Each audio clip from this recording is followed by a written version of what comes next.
Assalamualaikum warahmatullahi wabarakatuh. Assalamualaikum warahmatullahi wabarakatuh. Assalamualaikum warahmatullahi wabarakatuh.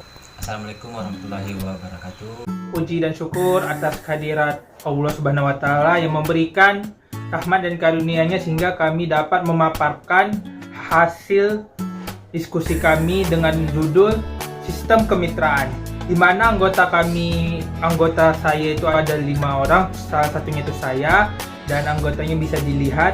Ini saya sebagai moderator akan mengarahkan paparan untuk presentasi kami, di mana presentasi yang pertama itu akan dipaparkan oleh Evanonia. Pada Evanonia, silakan. Assalamualaikum warahmatullahi wabarakatuh. Perkenalkan, nama saya Eva Nunalija dengan NIM 1702542433030. Baiklah, di sini kelompok kami akan menyampaikan tentang sistem kemitraan dalam industri aquaculture. Yang pertama, pola kemitraan. Menurut Mutis Daring 2020, kemitraan adalah keinginan dua pihak untuk menjalin suatu kerjasama, pada prinsipnya didasari atas keinginan masing-masing pihak agar dapat memenuhi kebutuhan usaha satu sama lain. Menurut keputusan Menteri Pertanian nomor 940 tahun 1997, kemitraan adalah kerjasama usaha antara perusahaan mitra dengan kelompok mitra di bidang usaha pertanian. Sedangkan menurut keputusan Menteri Pertanian nomor 944 tahun 1997, kemitraan adalah upaya untuk membudidayakan kelompok mitra dalam pembangunan pertanian yang berorientasi agribisnis, bahwa untuk lebih meningkatkan kemitraan usaha perlu dinilai tingkat hubungan kemitraan usaha sehingga dapat diketahui masalah dan peluang pengembangannya. Selanjutnya yaitu pola kemitraan ini, kerjasama kemitraan yang dikembangkan Indonesia ini umumnya melibatkan antara pengusaha besar dan pengusaha kecil dengan tujuan untuk menghilangkan kesenjangan dalam berusaha. Terus pada prinsipnya, kerjasama kemitraan adalah kerjasama antara pengusaha besar dan pengusaha mikro kecil berdasar asas saling memperkuat, saling menguntungkan, dan saling membutuhkan serta saling berkesinambungan.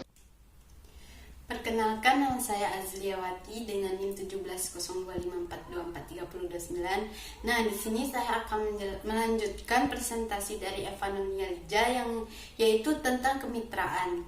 Kemitraan itu ada beberapa. Yang pertama yaitu inti plasma.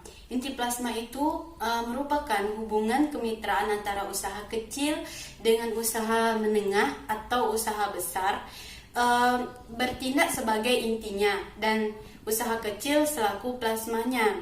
Di sini pada pembinaan mulai dari di sini perusahaan inti atau perusahaan besar atau perusahaan sedang itu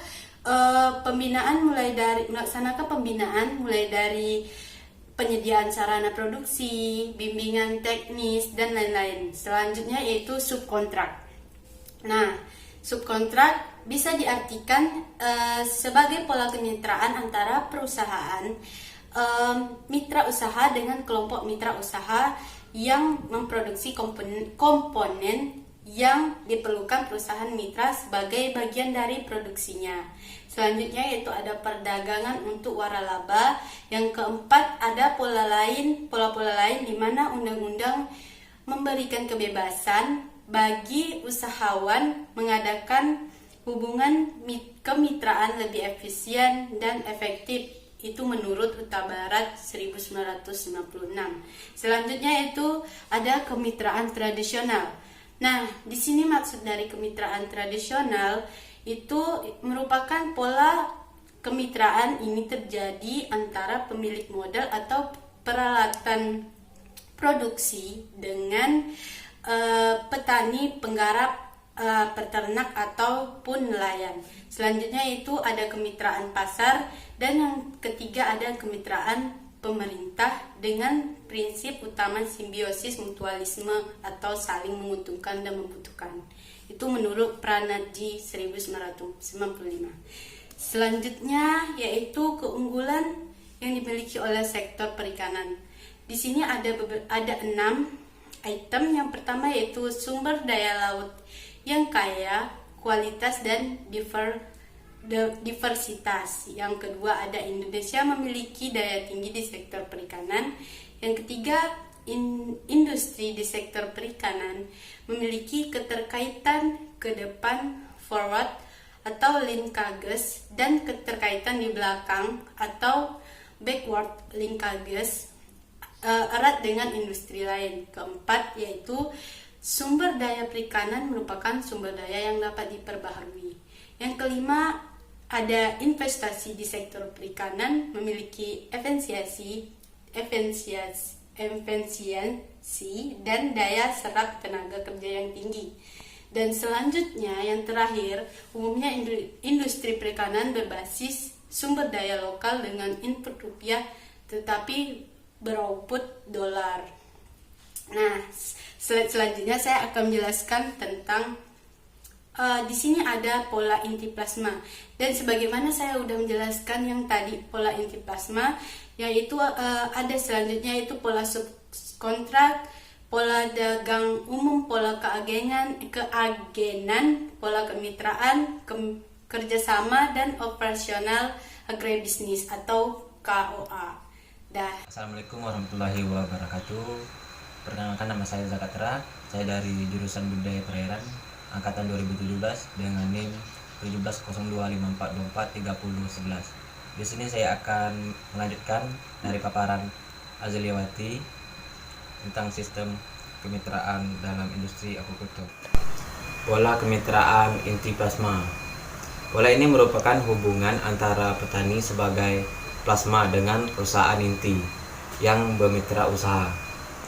Perusahaan inti menyediakan lahan, sarjana produksi, teknis, manajemen, menampung dan pengelola, serta memasarkan hasil produksi. Di sini ada keunggulan dan kelemahan. Keunggulannya yaitu terciptanya saling ketergantungan dan saling memperoleh keuntungan. Yang kedua, terciptanya peningkatan usaha. Yang ketiga, dapat mendorong perkembangan ekonomi. Dan juga kelemahan dari pola kemitraan inti plasma yaitu komitmen perusahaan inti masih lemah dalam memenuhi fungsi dan kewajiban sesuai dengan kesepakatan yang diharapkan plasma. Yang kedua, belum ada kontrak komitran yang menjamin hak dan kewajiban komoditas plasma, sehingga terkadang perusahaan inti mempermainkan harga komoditas plasma. Pola kemitraan subkontrak.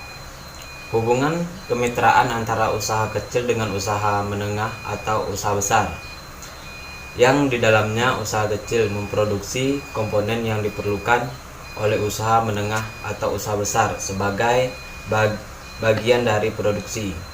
Di sini ada juga keunggulan dan kelemahannya. Keunggulannya itu sebagai subkontrak ditandai dengan adanya kesepakatan tentang kontrak bersama, mencakup volume, harga mutu, dan waktu. Dan juga kelemahannya yaitu hubungan subkontrak yang menjalin semakin lama semakin mengisolasi produsen kecil dan mengarah ke monopoli atau monopsoni, terutama dalam menyediakan bahan baku serta dalam hal pemasaran. Pola kemitraan dagang umum. Hubungan kemitraan antara usaha kecil dengan usaha menengah atau usaha besar, yang di dalamnya usaha menengah atau usaha besar memasarkan hasil produksi usaha kecil, atau usaha kecil memasuk kebutuhan yang diperlukan oleh usaha menengah atau usaha besar mitranya. Keunggulannya yaitu kelompok mitra atau koperasi tani berperan sebagai pemasok kebutuhan yang diperlukan perusahaan mitra. Sementara itu, perusahaan mitra memasarkan produk mitra ke konsumen. Kondisi tersebut menguntungkan kelompok mitra karena tidak perlu bersusah payah memasarkan hasil produknya sampai ke tangan konsumen. Adapun kelemahan dari pola kemitraan dagang umum, dalam praktiknya harga dan volume produknya sering ditentukan sepihak oleh pengusaha mitra, sehingga merugikan pihak sekelompok mitra. Baiklah, itu saja yang dapat saya sampaikan. Selanjutnya akan dilanjutkan. Assalamualaikum warahmatullahi wabarakatuh. Perkenalkan, nama saya Agustami, mahasiswa jurusan Budidaya Perairan angkatan 2017. Baiklah, di sini saya akan melanjutkan presentasi dari kelompok kami, yaitu pola kemitraan dan keagenan. Pola keagenan merupakan hubungan kemitraan di mana pihak prinsipal memproduksi atau memiliki sesuatu, sedangkan pihak lain atau agen bertindak sebagai pihak yang menjalankan bisnis tersebut dan menghubungkan produk yang bersangkutan langsung dengan pihak ketiga. Di sini ada beberapa keunggulan dan kelemahan dari pola kemitraan dan keagenan. Yang pertama yaitu keunggulan. Keunggulannya yaitu pola ini memungkinkan dilaksanakan oleh para pengusaha kecil dan orang yang kuat modalnya, karena biasanya menggunakan sistem mirip konsistensi. Selanjutnya yaitu kelemahan. Kelemahan dari pola kemitraan dan keagenan, usaha kecil mitra menetapkan harga produk secara sepihak sehingga harga menjadi tinggi di tingkat konsumen. Selanjutnya yaitu pola kemitraan kerjasama operasional agribisnis atau KOA. Adapun keunggulannya, pola KOA ini sama dengan keunggulan sistem ini. Plasma pola ini banyak ditemukan pada masyarakat perdesaan antara usaha kecil di desa dengan usaha rumah tangga dalam bentuk bagi hasil. Selanjutnya itu kelemahan. Perusahaan mitra cenderung monoposoni sehingga memperkecil keuntungan yang diperoleh perusahaan kecil mitranya.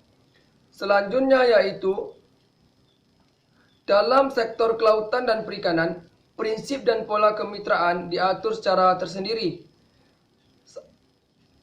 Peraturan Menteri Kelautan Perikanan Nomor 16 Tahun 2019 tentang kemitraan pada bidang usaha yang terbuka dengan persyaratan di sektor kelautan dan perikanan. Oke, selanjutnya untuk mencapai kemitraan kita mempunyai 6 syarat. Yaitu pertama itu tujuan umum yang sama. Tujuannya itu baik itu dari pengusaha besar dan pengusaha menengah dan kecil mempunyai tujuan yang sama, yaitu menghasilkan atau mempunyai benefit. Baru kesetaraan. Dengan adanya kesetaraan, maka sifat dari kerjasama pun semakin meningkat. Baik itu dari si pengusaha besar yang memberi modal, baik itu dari modal pakan dan modal pakan dalam budidaya, modal pakan dan dalam kesehatan dan lain-lain dapat dikerjakan. Dan kita sebagai pengusaha kecil yang bertanggung jawab sebagai sumber daya manusianya, SDM yang tahu dalam pelaksanaan budidayanya, kita pun rasa senang untuk melakukannya. Baru saling menghargai. Dengan saling menghargai tanpa mengucili, sehingga kegiatan atau perlakuan budidaya atau dalam bisnis pun dalam kemitraan saling menguntungkan, karena tidak ada memandang sebelah mata. Baru saling memberi kontribusi. Ini seperti kayak kesetaraan, dia itu saling memberi kontribusi sehingga usaha dalam kemitraan ini dapat berkembang secara pesat dan menghasilkan benefit yang diinginkan. Baru ada efek sinergi. Efek sinergi itu saling kontribusi dalam kegiatan yang sudah dilaksanakan dalam kemitraan ini. Harus mempunyai ada efek sinergi. Serta terakhir adalah cakupan dari semua itu saling menguntungkan. Jika ada yang tidak menguntungkan akan menyebabkan kemitraan ini mengalami kehancuran. Seperti itu. Selanjutnya bisa dilihat kemitraan dalam sudut pandang sistem. Kemitraan dalam sudut pandang sistem ini terbagi atas 3, yaitu vertical backward linkage, vertical forward linkage, serta horizontal linkage. Saya akan menjelaskan vertical backward linkage. Vertical backward linkage adalah sistem kemitraan dalam usaha besar atau pengusaha besar yang bergerak dalam produksi barang akhir, dan pengusaha kecil yaitu sebagai pemasok. saya beri contoh yaitu pengusaha kecil seperti kayak nelayan yang masuk dalam pengusaha kecil. Ketika dia menelayan, maka sudah ada pemasoknya, sudah ada yang akan mengambil hasil tangkapannya itu untuk dijual kembali atau diolah kembali oleh pengusaha besar. Atau dalam bidang budidaya, ketika sudah misalnya ikan kerapu yang sudah siap panen, maka tanpa harus dijual di pasar, sudah ada orang yang menghandle atau menangani semuanya tanpa harus masuk pasar lagi. Jadi maksudnya itu langsung saja diambil oleh pengusaha besar untuk diubah lagi atau diproduksi lagi untuk menjadi barang, baik itu misalnya dalam pak makanan kayak ikan kaleng dan lain-lain.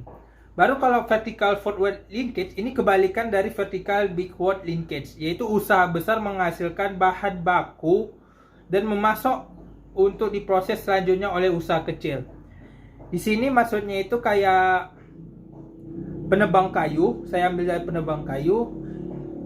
Dia pengusaha besar yang bertanggung jawab dalam membuat kayu dari tebang sampai merapikannya, sehingga pengusaha kecil membelinya dalam kondisi yang tinggal hanya merakit saja. Itu salah satunya. Tapi kalau dalam sistem budidaya, contohnya kapal besar, kapal penangkap ikan yang menangkap ikan secara besar baru dijual di pasar, baru selanjutnya diambil oleh pengusaha kecil. Yang dibuat pengusaha kecil itu kayak pengusaha-pengusaha yang bidangnya pengusaha-pengusaha seperti kayak pembuatan nugget yang berskala masih kecil atau masih yang berjualan hanya masih daerah desa-desanya saja, belum ada produk secara besar-besaran. Baru selanjutnya horizontal linkage. Horizontal linkage ini adalah usaha besar sebagai trader atau exporter dan usaha kecil menghasilkan produk yang akan dipasok ke trader. Ini sifatnya seperti penjualan, di mana pengusaha kecil ini sudah dia menghasilkan barang, baru barangnya itu seperti kayak nugget atau ikan kaleng, tapi dia tidak tahu menjualnya. Maka sudah ada pengusaha besar yang berani mengambil semua barang-barang dari usaha kecil itu, baru dijualnya kembali, sehingga hasil penjualan itu dibagi rata. Kenapa dibagi rata? Kembali lagi yang di set sebelumnya, yaitu harus saling menguntungkan dan saling menghargai, saling menguntungkan, sehingga terjadi syarat kemitraan. Oke, contoh kasusnya itu yaitu saya ambil kayak Kementerian Kelautan Perikanan yang memberi benih kepada kelompok-kelompok masyarakat kecil. Pasti bertanya-tanya, apa sih untungnya pada pemerintah memberi benih? Untungnya itu, pertama itu salah satunya itu dapat menyelesaikan program kerja, yaitu mensejahterakan masyarakat Indonesia terutama di bagian pesisir. Selanjutnya, kedua, dapat menyuplai atau selalu tersedia ikan-ikan yang akan diekspor. Maka daripada itu, pemerintah tidak bisa menanggulangi kebutuhan ekspor ikan terhadap permintaan pasar, baik itu negara luar maupun negara yang ada di Indonesia. Maka daripada itu, pemerintah membuat program kerja di mana program kerjanya itu masyarakat mengembangbiakan atau membesarkan ikan itu sendiri. Bagaimana caranya? Barulah dibuatlah peraturan di mana harus membuat sistem budidaya di mana masyarakat yang membudidaya. Jadi si masyarakat membuat kelompok pembudidaya untuk mendapatkan benih yang nanti akan diambil oleh pemerintah atau diantar pemerintah kepada masyarakat. Akan tetapi pemerintah tidak memberi benih itu secara langsung saja, tapi dia memberi penyuluhan juga, memberi ajaran bagaimana sih budidaya yang baik, sehingga nanti sekitar sebulan atau setiap bulan atau beberapa hari penyuluh akan datang ke dalam kegiatan budidaya yang dikelompokkan oleh masyarakat yang hasil dari benih yang diambil. Baru si penyuluh ini akan mengajarkan, mengasih tahu apa sih persyaratan-persyaratannya dan memantau apakah kegiatan budidaya yang dilaksanakan masyarakat itu betul atau tidak. Benih itu bisa benih apa saja, baik itu benih ikan, benih kepiting, dan lain-lain. Seperti itu. Oke, mungkin hanya itu yang dapat saya sampaikan. Lebih dan kurang saya mohon maaf. Assalamualaikum warahmatullahi wabarakatuh.